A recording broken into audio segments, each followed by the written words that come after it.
आज इधर आ जाओ एक बार। अच्छा, कितनी पोस्टें खाली रहती हैं, कितना समय हो गया और कैसे ये पूरी हो सकती हैं? देखो हम तो कोई कम वैसे शब्दों में ज्यादा बातें करो। कई स्कूलों में वैसे खुद पर्सनल की है जहाँ टीचर कम है और ऐसा हमारे पास कोई आंकड़ा नहीं, लेकिन इन्हीं के दिए हुए आंकड़े हैं जो न्यूज पेपर्स में आते हैं, जहाँ लगभग ये इन्होंने बताया 43,000 पता नहीं 47,000 कम टीचर्स कम है।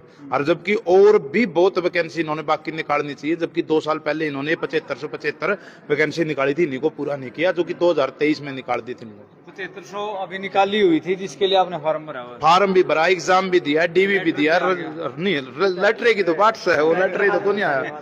अगर लेटर आ जाए तो हम क्या ना धक्के खावा, गर्मी में क्या ना धक्के खावा। तो कितने 1.5 साल हो गया उस बात को। बिल्कुल, आप देखो भी फरवरी 2023 से अब तक आप खुद देख लो, और ये मेरे को उम्मीद नहीं है कि 1.5 साल में भी काम चल जाएगा। हम तो न्यू कहा भाई, जितने भी हमारे टीजीटी परिवार के जितने भी साथी है, जहां तक ये वीडियो पहुंचे, जहां तक ये बात पहुंचे नहीं, और जो उनसे ये कह रहे हैं कि भाई अपना मुद्दा सिर्फ टीजीटी है ना कि बेरोजगारी है, तो भाई वो घर निकलो, घर से निकलो, आप एक दूसरे पे ब्लेम करना बंद करो। तो बेरोजगारी का है, सबका सेम बिल्कुल, मतलब मैं अपने जितने भी बेरोजगार साथी है, चाहे वो टीजीटी के हो चाहे सीईटी को, जो ये मुद्दा उठा रहे हैं नहीं कि भाई ये तो सीईटी के कैंडिडेट नहीं है, ये टीजीटी के कैंडिडेट नहीं है, और ये वो नहीं है, ये बेरोजगार नहीं है, इनका अलग मैटर है। भाई सब एक हो जाओ, एक होंगे तो ही कुछ ले पाएंगे। भाई बिहार में जब बिहार, तो आप बिहार से सीख लो यार, आप बिहारी कह के मजाक उड़ाओ, हरियाणा प्रदेश उसका उससे सीखो। जब वहां बेरोजगारी का मुद्दा उठा और उनके पेपरों पे आंच आई तो पूरा बिहार एक हो गया था। अपने तो 70 हरियाणा कर दिए यूथ ने, जिसका मेन मुद्दा है बेरोजगारी, वही खुद नहीं समझ रहा, सरकारें कहां से समझेगी यार।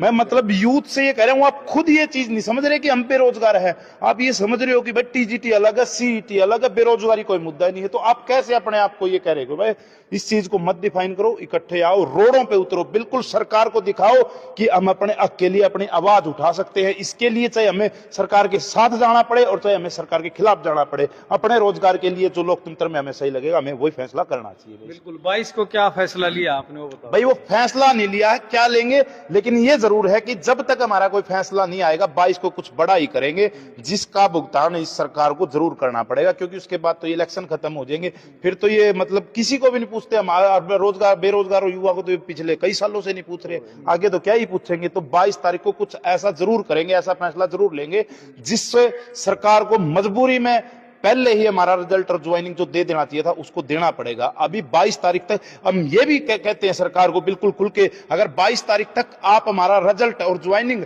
और जो रिजर्व फैसला कोर्ट में फंसा हुआ है, माननीय हाई कोर्ट से अपील लगाकर, एप्लीकेशन लगाकर अगर आप निकलवाओगे तो 22 तारीख तक खुलकर हम आपका समर्थन करने के लिए भी आएंगे, अन्यथा फिर 22 तारीख को कुछ और ही कदम हम उठाएंगे। और अभी फिलहाल हमारा डोर टू डोर चला हुआ है। डोर टू डोर कर रहे हो लोगों को? हाँ, लोगों को आगाह करें कि भाई हम बेरोजगार हैं। दिखाना एक बार। ये तो फिलहाल दूसरे डॉक्यूमेंट है, वो उस फाइल में चलो तो बता दो। वैसे ही वो ये है कि हम डोर टू डोर ये करेंगे। भाई हम लोगों को जैसे नेशनल मीडिया वो नहीं बता रही है, भाई आप जैसे हमारे कुछ साथी हैं जो आप आ गए हैं, एक दो मीडिया वाले, सभी इस चीज को मुद्दा नहीं उठा रहे। हम डोर टू डोर लोगों को ये बताएंगे कि इतने सालों से हमने फार्म भर रखा है और इतने साल हमने, इतना टाइम हमने पेपर दिए हो गया है, और हमारी ये नौकरी जो मतलब हमें इजिली मिलनी चाहिए थी, अब तक ये उस पर 1% भी काम नहीं कर रहे हैं। तो आप आगे का जो वोट दोगे, आप फैसला करोगे, वो सोच समझ के देना। और दूसरा भी, चाहे वो पक्ष का साथी आपके पास आए, चाहे वो विपक्ष का आए, चाहे वो जेजेपी का आए, चाहे वो कांग्रेस का आएगा, चाहे बीजेपी का, उससे सिर्फ एक ही सवाल होना चाहिए, आपके मुद्दे में रोजगार का मुद्दा है या नहीं। बस मैं तो ये कह रहा हूं, हरियाणा में आज का टाइम 2 ही मुद्दे हैं, अगर सही बताऊं तो। हम किसानों के पुत्र हैं भाई, खेती करने वाले हैं। हरियाणा में खेती और रोजगार के अलावा कुछ भी तीसरा ऑप्शन है ही नहीं। रोजगार में चाहे हमारे साथी फौज में चले जाओ, चाहे पुलिस में बिक जाओ, चाहे कुछ और कोई चीज कर लो, तीसरा हाँ वह भी 4.5 साल की करती है। मेरे तो समझ नहीं आती, मतलब सीएम साहब न्यू कहे हैं कि भाई सब्जी बेच लियो। भाई मेरा तो एक सवाल यो है सीएम साहब तय, जिसे सब्जी पे कमानी है तो फिर न्यू क्या देखो पढ़ेगा इंडिया, जब तो पढ़ेगा इंडिया, बस स्कूल बंद कर दो, सारे प्राइवेट और सारे सरकारी। मतलब अगर सब्जी बेचनी है, खेती की नहीं, खेती तो पहले ना करते लोग, नु क्या करते पहले लोग अनपढ़ थे, जहाँ हमारे इंडिया पीछे रह गया।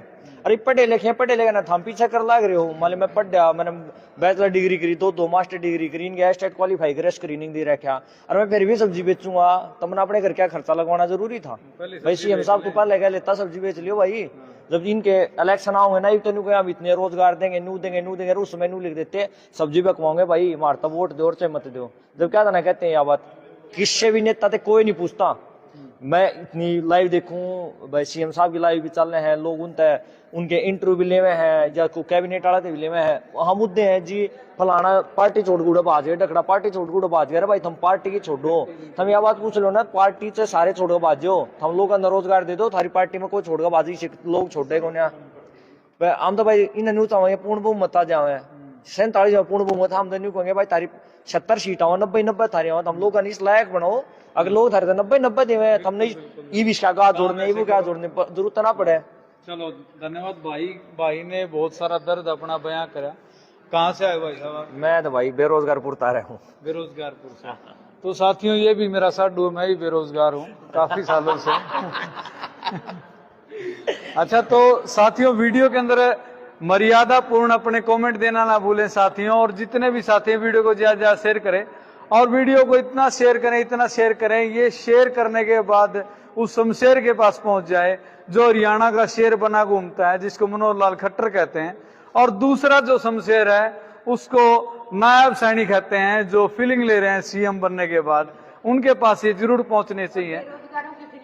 हाँ जी, एक बार शिकार खुद सीएम बनने की फीलिंग ले रहे हैं और बेरोजगारों की फीलिंग नहीं उनको समझ आ रही है। एक बार शेर का बब्बर, शेर का भी दोनों वहाँ शिकार कर लेंगे। हाँ। भाई हरियाणा का यूथ निकल गया ना रोड पे। अरे भाई यूथ है, रोड पे तो निकल लिए, जींद भी रैली कर ली बच्चों हमने तो ने, बारात निकाल ली, बिहानी में भी, करनाल में भी, सारी जगह निकल ली। एक बार शिकार कर लेंगे भाई। हरियाणा का असली शेर एक क्या है, वो हरियाणा का यूथ, और वो शेर नहीं है, वो बब्बर शेर है। चलो धन्यवाद आपका, और वीडियो को ज्यादा से ज्यादा शेयर कर दें साथियों। मिलते हैं नेक्स्ट वीडियो में, धन्यवाद।